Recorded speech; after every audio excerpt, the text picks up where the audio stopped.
thème que nous avons choisi cette année est un thème difficile que nous n'allons pas aborder de façon simpliste. Il ne s'agit pas d'opposer un monde passé des phytosanitaires à un monde idyllique où tous les auxiliaires possibles et imaginables résoudraient toutes les questions phytosanitaires, ou d'un monde vétérinaire où la situation des animaux d'élevage industriel serait remplacée par un élevage idyllique proche des conditions naturelles. Nous allons essayer de penser avec discernement cette évolution à un moment où l'actualité nous rejoint de façon assez dramatique. Vous avez vu dans l'édition d'hier soir du Monde qu'il y a un saut de presque 10% dans l'utilisation des produits phytosanitaires en plein plan éco-phyto. Agir avec discernement, c'est ne pas condamner tous les phytosanitaires, ne pas condamner la chimie parce que c'est la chimie. Il faut bien considérer qu'il y a des produits à risque parce qu'ils présentent un danger, qu'ils présentent une exposition, mais qu'il y a aussi des produits qui peuvent être tout intéressants sans risque. Donc il faut nettoyer les mots, les décaper, faire attention à notre langage, et je vous proposerai quelques petits éléments de ce point de vue. Donc notre thème, c'est est-ce que les concepts de l'AEI ou de l'élevage écologiquement intensif peuvent proposer des solutions satisfaisantes aux difficultés de l'heure en matière de défense sanitaire des cultures et des élevages. Et j'ai fait le choix de vous présenter très rapidement les grands traits de l'histoire de la science vétérinaire et du phytosanitaire, parce que nous avons beaucoup à apprendre de l'histoire. Donc une histoire résumée. Je ne suis pas historien, je suppose qu'il n'y en a pas dans la salle. S'il y en a, c'est bienvenu. Mais nous allons essayer d'utiliser l'histoire de façon très utilitaire pour en tirer des conclusions. Alors, aux temps antiques, déjà, le problème de la défense des cultures contre des agresseurs était posé. Les 7 plaies d'Égypte sont bien connues, parmi lesquelles les criquets. Et j'ai mis une toile bien connue de Jérôme Bosch avec Saint-Antoine, qu'on voit mal, qui est au milieu, le pauvre, de ce déchaînement sordide. Mais au fond, il y a un feu.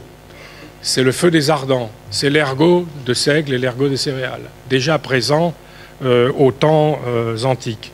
Mais même avant, pratiquement à partir de 3000 avant Jésus-Christ, se posait le problème de la conservation des stocks alimentaires.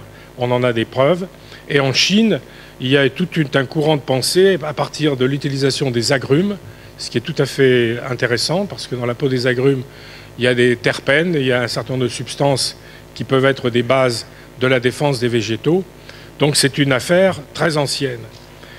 Pline, largement connu pour être mort sous les assauts du volcan à Pompéi, avait référencé déjà à son époque, à l'époque romaine, 3000 textes de ses propres ancêtres pour faire un volume qui s'appelait l'Histoire naturelle, qui repérait dans la nature un certain nombre de principes qui pouvaient être utiles à la défense des cultures. L'utilisation du soufre, par exemple, est déjà présente, et il dit que dans la majorité des cas, c'est l'intervention manuelle qui demeure la façon la plus naturelle de préserver les cultures. Au siècle des Lumières, il y a, avec Duhamel du Monceau, Parmentier, quelques autres, l'abbé Tessier, les premières grandes réflexions. Et puis est venue une période qui est l'époque qualifiée historiquement des grands fléaux. C'est le début d'une pensée en matière de lutte biologique, laquelle lutte biologique, à la même époque, connaît une première application de grande envergure aux États-Unis, en Californie, avec l'utilisation de coccinelle contre les cochenilles dans les orangeraies. Puis vient la guerre 14-18, où, il ne faut pas s'en réjouir, les gaz de combat ou un certain nombre de produits tels que les sels de cuivre ou le soufre sont utilisés aussi en matière phytosanitaire. La chimie devient, à partir de ce moment-là, un élément important de la lutte contre les maladies et les ravageurs, ainsi que les adventices. On traitait les blés à l'acide sulfurique, par exemple.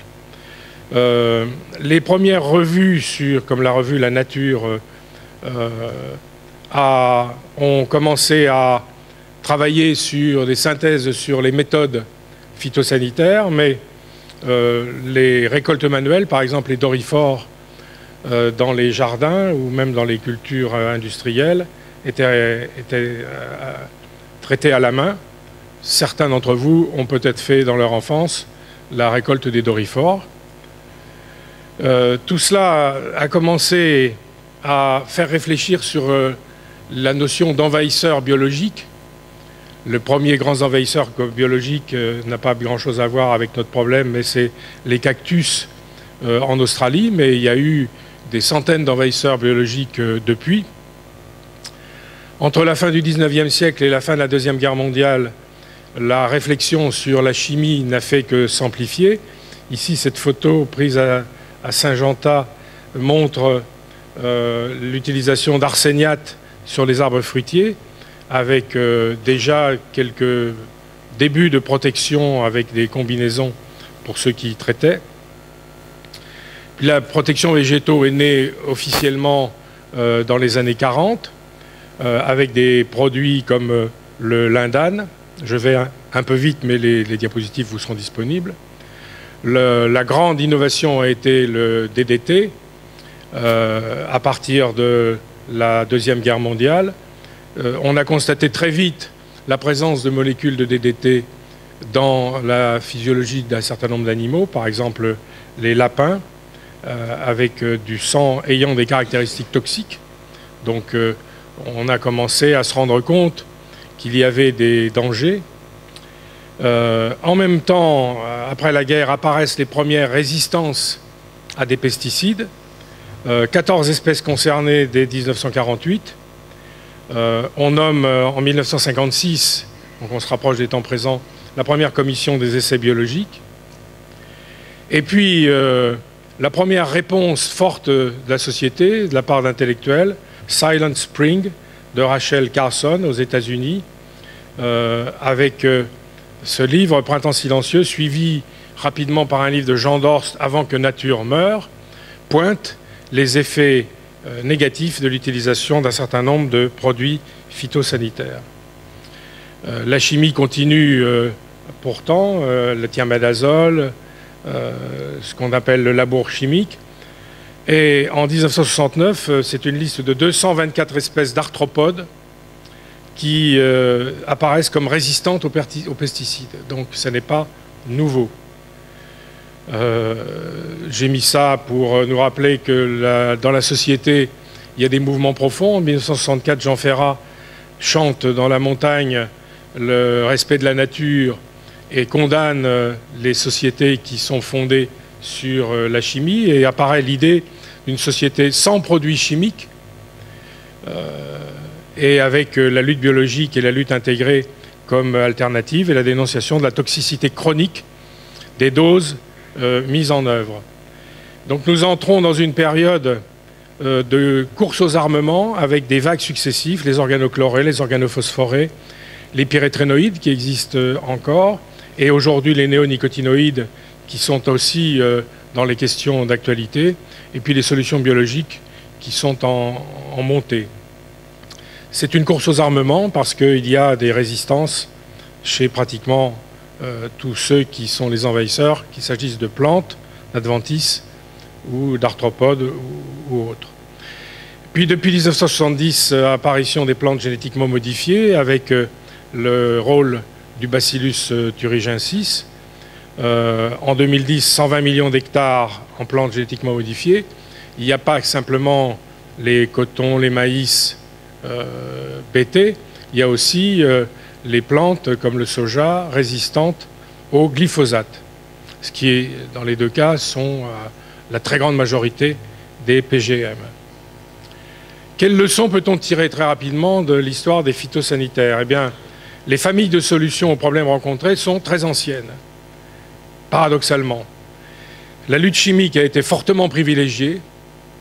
Il y a eu comme une sorte d'emballement durant les 3 dernières décennies dans la recherche de solutions chimiques, et en même temps un emballement des résistances de la part des contournements, donc de la part des ravageurs. Et les solutions agroécologiques, notamment le concept d'agriculture écologiquement intensive, ont démarré, mais démarrent très lentement. Plus généralement, d'un point de vue historique, ce qu'on ne voit pas trop à travers cette histoire vue de l'intérieur du phytosanitaire, mais vue de façon plus large, on peut dire que plus il y a dans l'histoire des cultures pures qui se substituent aux écosystèmes anciens, plus il y a des chances de pullulation des ravageurs et des maladies qui sont attachés à ces plantes cultivées. Ces ravageurs, ces maladies sont considérés comme des envahisseurs biologiques. Moins avec ce développement des cultures pures, moins les mécanismes tampons des écosystèmes et d'autorégulation peuvent fonctionner, plus la réaction des sociétés, c'est de matraquer, entre guillemets, avec des solutions chimiques pour attaquer ces envahisseurs directement, et plus tout ça favorise des mutations et surtout la prolifération de catégories résistantes. C'est donc une escalade qui, a priori, est sans fin. Pour schématiser, si on représente en vert l'écosystème initial avec une grande biodiversité, avec des espèces en équilibre dynamique, avec une certaine permanence des populations existantes et des autocontrôles, quand on va vers la fragmentation de ce paysage, en jaune étant représenté symboliquement les cultures, eh bien on a une réduction de la biodiversité, on a des perturbations dans les espèces, et puis des fluctuations de population et des corrections avec un système plus fluctuant.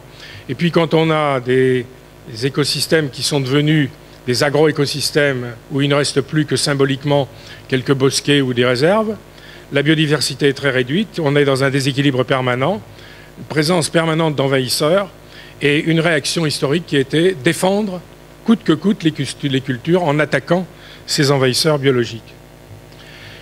On peut faire de la même façon une histoire rapide de la médecine vétérinaire. Alors, je ne suis pas vétérinaire, mais je me suis renseigné et il y a une convergence sur un certain nombre de choses. D'abord, là aussi, c'est très ancien, pratiquement dès le néolithique, à partir du moment où on a côtoyé les animaux pour les domestiquer, les caprins, les aurochs, les mouflons, les dromadaires, les porcs, les chevaux, les éléphants. Très longtemps, on a observé ces maladies et on a traité les maladies des animaux comme les humains. Il n'y avait pas de différence de concept.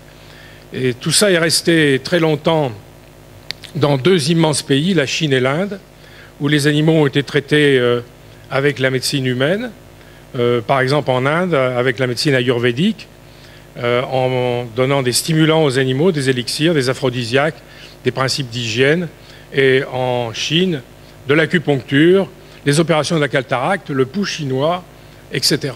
Ce qui est tout à fait intéressant. Mais plus proche de nous et au Moyen-Orient, pour moi, ma grande surprise, c'est de voir l'importance du cheval dans la création des concepts de médecine vétérinaire. Le cheval était, dès la Syrie, une machine de guerre. Il était en Asie centrale un instrument de surveillance des troupeaux. Et il est resté machine de guerre jusqu'à la Première Guerre mondiale en Occident, où les chevaux ont été des animaux clés pour la traction attelée.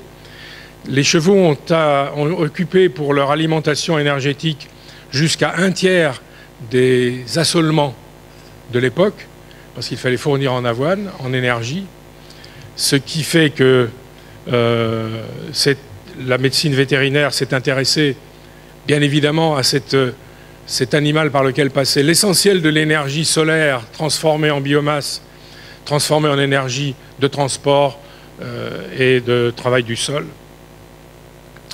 Si bien que l'hippiatrie arabe, notamment, c'est-à-dire la connaissance scientifique dans le monde arabo-musulman, a fortement inspiré par les traductions la naissance en Occident de la science vétérinaire. À partir du XVIIe et du XVIIIe siècle, elle apparaît et le cheval est central. Au passage, on peut dire que les maréchaux ferrants étaient ceux qui soignaient les chevaux Et c'était tellement important que j'ai retrouvé beaucoup de citations montrant que les grades de l'armée, notamment le grade de maréchal, étaient une sorte de similitude avec l'importance des maréchaux ferrants qui étaient aussi les vétérinaires. Et d'ailleurs, les écoles vétérinaires sont restées longtemps proches des maréchaux ferrants. L'ère moderne, depuis 1950, ça va très vite. Passage du cheval au pétrole, libération d'une sole importante, et la médecine vétérinaire change complètement de fonction. Elle va vers les élevages et elle va vers les petits animaux de compagnie. Elle multiplie les médicaments variés, les antiparasitaires, les vermifuges, les antibiotiques, les vaccins, les traitements contre la fièvre, les compléments alimentaires, etc. Jusqu'à l'utilisation en prévention par les antibiotiques. La société, là aussi, parallèlement aux phytosanitaires, réagit avec la peur d'un certain nombre de maladies, bien sûr l'ESB, la condamnation des élevages à forte densité et les conséquences sanitaires et de contrôle sanitaire qui en résultent. Et puis cette photo empruntée à 66 millions de consommateurs, où les animaux apparaissent comme des réserves de médicaments. Et c'est bien sûr, tout ça alimente les peurs de la société. Quelles leçons peut-on en tirer? Eh bien là aussi, comme pour les phytosanitaires, les soins pour les animaux sont anciens. Les maladies parasitaires, les maladies infectieuses ont toujours été présentes et font partie de l'écosystème. Plus les paysages sont ouverts, plus les animaux d'élevage sont situés à proximité des réservoirs de virus que sont les animaux sauvages ou les virus qui vivent dans les plantes. Les maladies liées à l'intensité de l'élevage, qui sont des maladies qu'on peut qualifier d'environnementales, sont en hausse. Et donc, grande leçon historique, de la même façon, les consommateurs, comme on l'a vu, deviennent méfiants vis-à-vis de l'élevage intensif. Si nous reprenons une vue d'ensemble du phytosanitaire et du vétérinaire, du zoosanitaire, on peut dire que l'emprise de l'agriculture se fait au détriment des écosystèmes à forte biodiversité. C'est un point très important.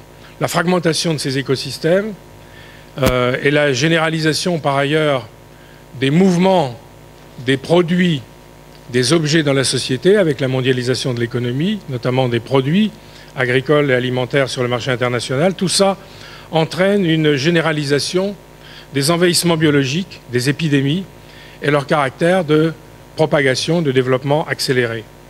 La réponse technologique a été par la chimie de synthèse, dans les deux cas. Cette réponse est contestée par la société et la référence à l'écologie est en train de monter comme une hypothèse alternative. Donc les méthodes d'élevage, de la même façon, ont été, comme dans l'agriculture, fondées sur le forçage métabolique, le confinement des animaux, sur les risques épidémiques. Et la montée de l'écologie nous invite à mieux respecter le cadre écologique et physiologique des animaux d'élevage. Donc après ce rapide historique, nous sommes aujourd'hui. Et aujourd'hui, revenons à la protection des végétaux, qui sont les ennemis, entre guillemets, je mets entre guillemets parce que nous serons amenés à nous interroger sur ce terme « ennemi », qui sont les ennemis des cultures. 2500 espèces de plantes en compétition. C'est considérable. Rien que ça devrait nous inciter à demander pourquoi on parle d'ennemis des cultures, parce qu'il y en a beaucoup plus de cultures et de production de plantes ennemies que de plantes cultivées. Les bioagresseurs, 15 espèces de viroïdes, 500 espèces de virus. Considérable quand on sait qu'on a toujours beaucoup de mal à lutter, à contrôler les virus, les maladies virales. 200 bactéries, 8000 champignons, c'est tout aussi considérable parce que ce sont finalement, dans le monde vivant, ceux qui ont le plus de chances de muter. On sait dans le bassin parisien que les produits phytosanitaires de lutte contre les rouilles ont une durée de vie de 3 à 4 ans parce qu'apparaissent des contournements, des résistances. 500 nématodes, 400 insectes nuisibles, mais 16 000 auxiliaires et parasitoïdes, ce qui montre bien l'importance des êtres vivants dans notre problématique. Alors avant de continuer, un petit peu de vocabulaire. Les 3 P, c'est produits phytopharmaceutiques, c'est ce qui est employé dans la littérature, c'est les pesticides. Alors certains n'aiment pas le mot pesticide, préfèrent le mot phytopharmaceutique. On emploiera les deux selon les préférences de chacun. Nous n'avons pas de religion à défendre. Les biocides, on utilise le mot biocide pour des produits qui théoriquement n'ont pas vocation à rentrer dans la chaîne alimentaire. Je dis bien théoriquement. Par exemple, les produits de nettoyage des bâtiments d'élevage, de conservation du bois, etc. Mais ils entrent quand même d'une manière ou d'une autre dans la chaîne alimentaire. On emploie aussi bien le terme ennemi des cultures, organismes nuisibles, bioagresseurs, agents pathogènes, ravageurs.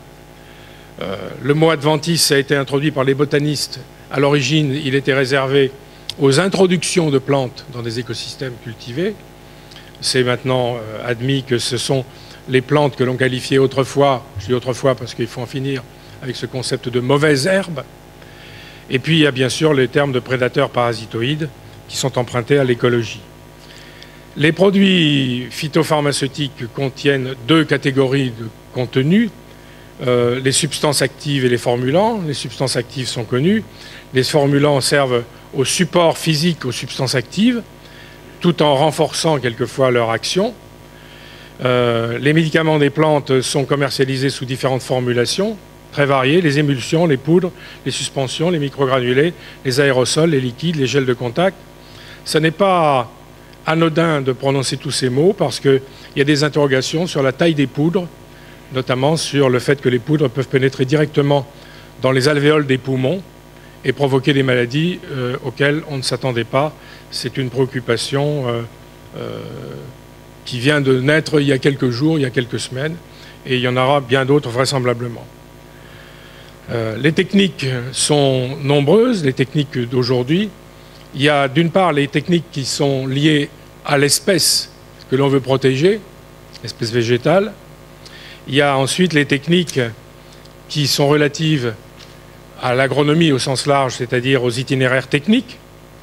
Et il y a les techniques qui sont relatives à la lutte contre l'organisme à combattre, non pas la plante, mais l'organisme, le ravageur, avec 2 catégories, les actions directes contre les ravageurs et les actions indirectes.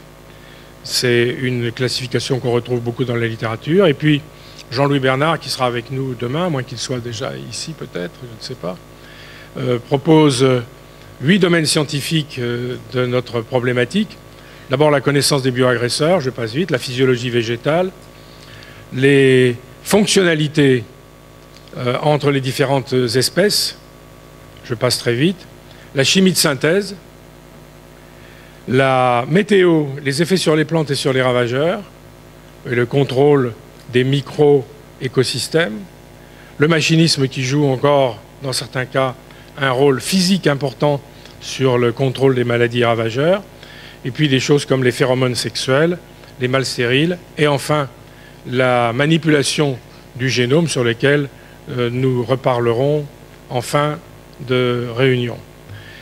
Mais en même temps, la chimie évolue.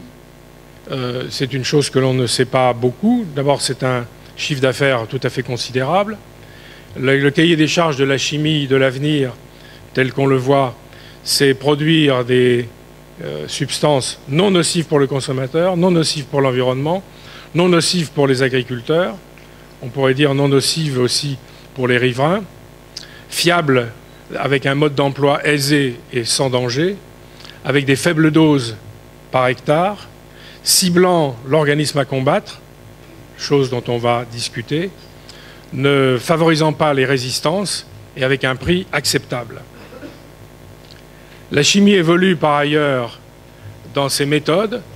Pendant longtemps, la recherche sur les substances chimiques nouvelles était due à des mécanismes de hasard, c'est-à-dire qu'on produisait des molécules au hasard et on testait les capacités de ces molécules à avoir des effets intéressants au plan phytosanitaire.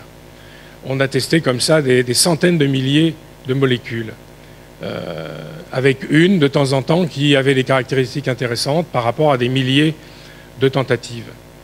Tout ça est fini, c'est terminé, c'est une voie qui a trouvé sa propre fin. Il y a une voie d'amélioration des produits naturels biologiquement actifs. C'est une voie qui s'inspire de la nature. Il y a ce qu'on appelle l'approche biorationnelle ou le drug design, qui est la réflexion par représentation assistée sur ordinateur de molécules dans lesquelles on repère des configurations moléculaires où résident les fonctions de toxicité vis-à-vis des pathogènes, et on invente sur ordinateur, in silico, comme on dit, un certain nombre de molécules du futur, et on épuise comme ça les possibilités d'utilisation de telle ou telle configuration moléculaire. C'est une pratique importante dans les grandes firmes. Il y a la voie de la bio-inspiration qui nous intéresse particulièrement dans l'association, qui est le repérage dans la nature d'un certain nombre de fonctionnalités. Ces fonctionnalités, quand on les a comprises, peuvent servir de base d'imitation pour des molécules qui sont exactement ou presque exactement semblables à celles qui existent dans la nature, mais que l'on peut refabriquer en termes de synthèse. Mais attention, c'est le cas des éliciteurs par exemple, mais attention, ce n'est pas parce qu'on reproduit une molécule existant dans la nature qu'elle n'est pas potentiellement dangereuse. Donc ça n'enlève rien du tout à la nécessité absolue, quelle que soit la molécule, quel que soit le moyen que l'on a utilisé pour l'identifier, pour la créer, ça n'enlève rien du tout à la nécessité de passer par les lois et règlements pour les autorisations de mise en marché. Et puis il y a les produits de biocontrôle, comme les phéromones, etc., qui jouissent dans la société d'un certain succès actuellement. Alors sans oublier, bien sûr, aujourd'hui, les plantes génétiquement modifiées, comme je le signalais tout à l'heure. Nous parlerons en fin de session demain du gene editing, c'est-à-dire de la substitution gène pour gène d'un allèle au gène que l'on veut changer. Ce sont donc des manipulations d'un style nouveau, extrêmement ciblé, qui simulent des mutations qui auraient pu être naturelles et qui peuvent être potentiellement utiles. Vous comprenez que ça fait un débat tout à fait intéressant, parce que ce ne sont plus des OGM comme nous les avons connus, mais il y a toute une discussion pour savoir si c'est une modification ou non, dans la mesure où c'est une mutation qui est artificielle, mais qui aurait totalement pu être naturelle, les conditions n'ayant pas permis la mutation naturelle. Alors, la société va résolument contre les produits phytosanitaires, et plus particulièrement ceux qui présentent des dangers et dont l'exposition amène à des risques avérés. En 1993, il y avait 984 matières actives. Les 3/4 ont disparu pour des raisons de directives européennes. Il en restait donc 250 matières actives. 110 s'y sont rajoutées. Il y en a donc 360 disponibles. Et le mouvement continue.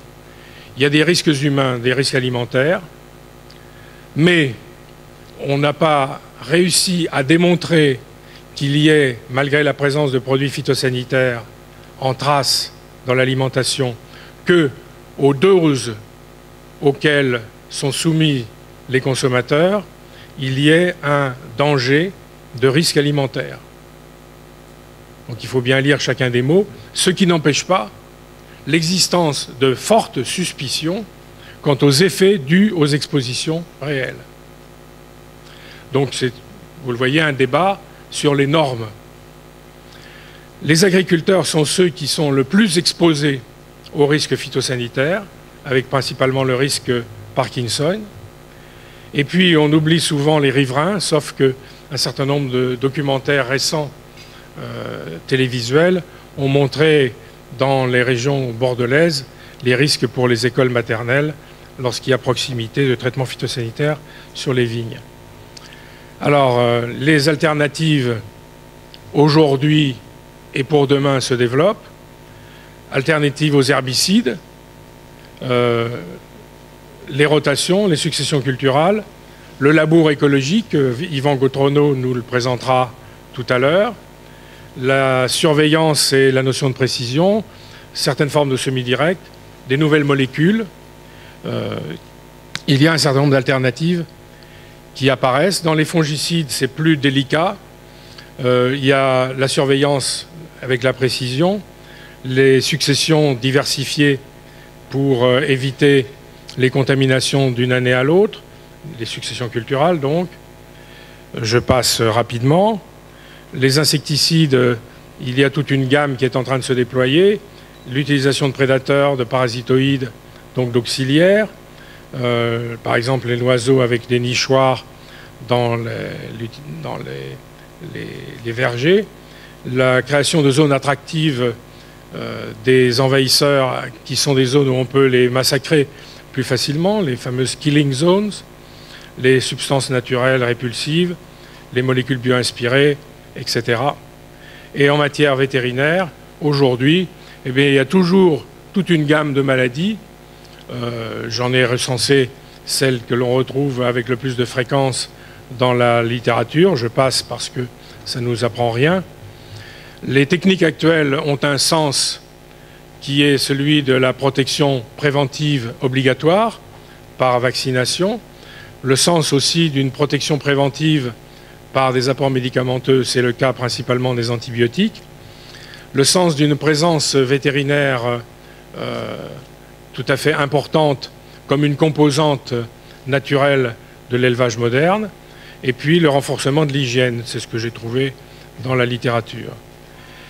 Mais il y a des orientations nouvelles.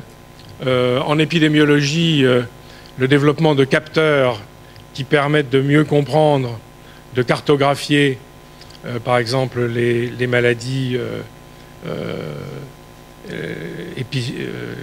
épidémiques, les principes d'hygiène de l'élevage et d'aménagement des bâtiments, notamment dans l'élevage porcin, l'écopathologie, dont nous allons parler dans un instant, la phytothérapie, l'aromatothérapie, l'ostéothérapie, l'apiculture et l'homéopathie, qui sont des spécialités, tiens, c'est curieux, de médecine humaine qu'on tend à utiliser en médecine animale, avec bien sûr un certain nombre d'expériences et de débats.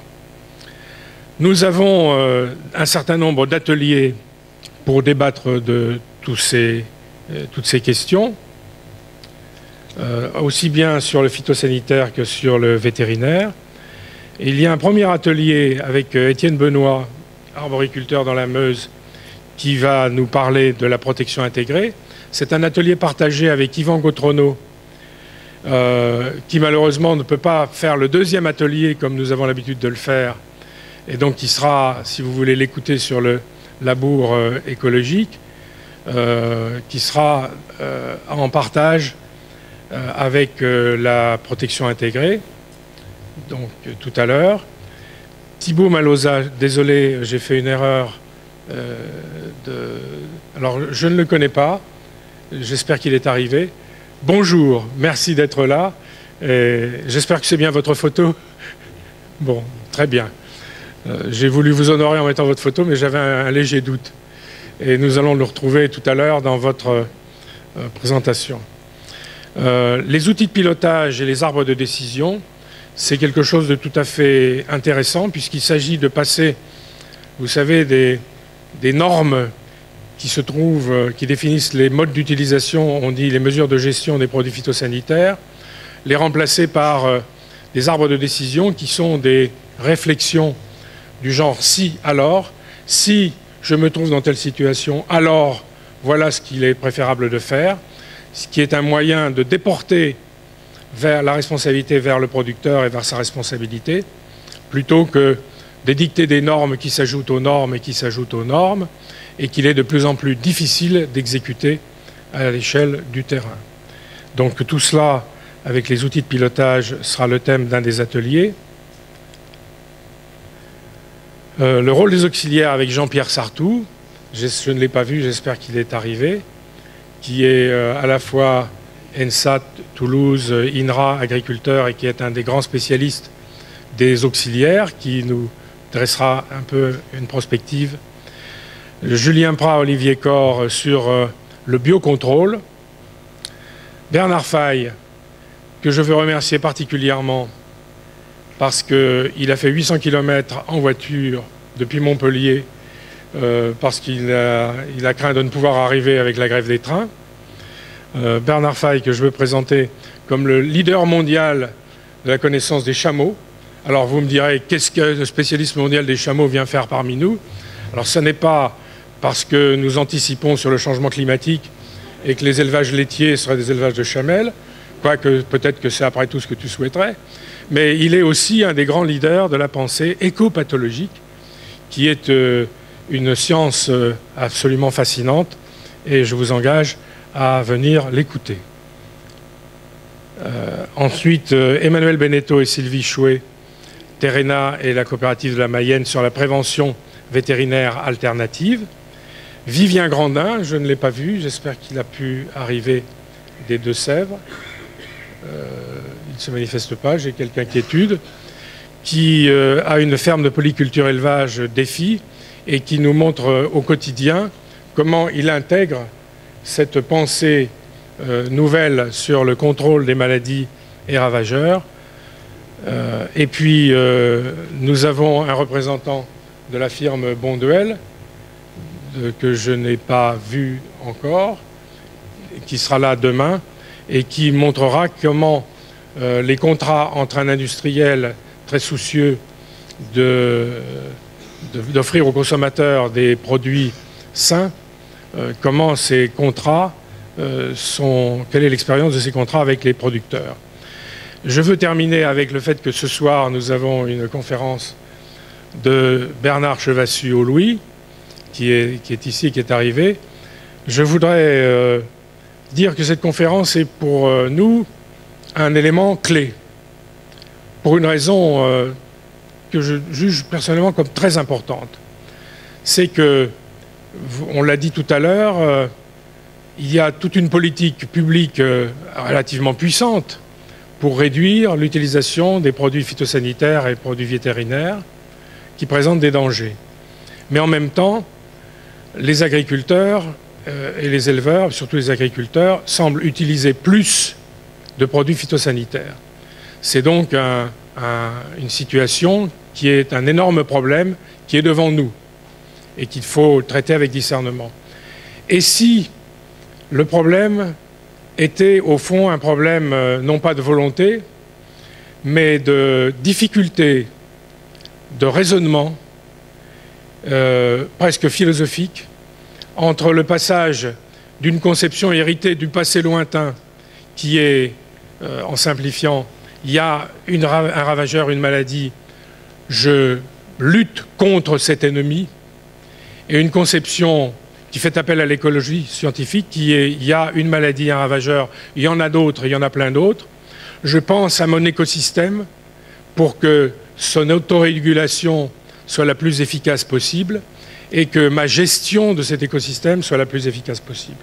Ce qui nous fait entrer dans la complexité, et on peut comprendre que cette complexité soit quelquefois rebutante pour des agriculteurs ou qu'ils n'aient pas eu l'occasion dans leur travail de la rencontrer et donc de la gérer. C'est cette question-là, entre autres, qu'abordera Bernard Chevassus. Sans plus attendre, c'était une introduction. Nous n'avons pas prévu de questions. Comme toujours, nos entretiens se déroulent en 3 temps. Le premier acte de la pièce, position du problème. Le deuxième acte, discussion dans des ateliers. Ils vous ont été présentés à l'instant. Et le troisième acte sera la table ronde finale, introduite en soirée par la conférence de Bernard Chevassus. Et nous essaierons de voir si nous avons appris quelque chose et si nous pouvons tracer des lignes d'avenir plus intéressantes que les blocages du présent. Merci de votre attention. Il y a des indications un peu partout pour vous orienter sur les salles qui sont réservées pour nos ateliers. Bon courage.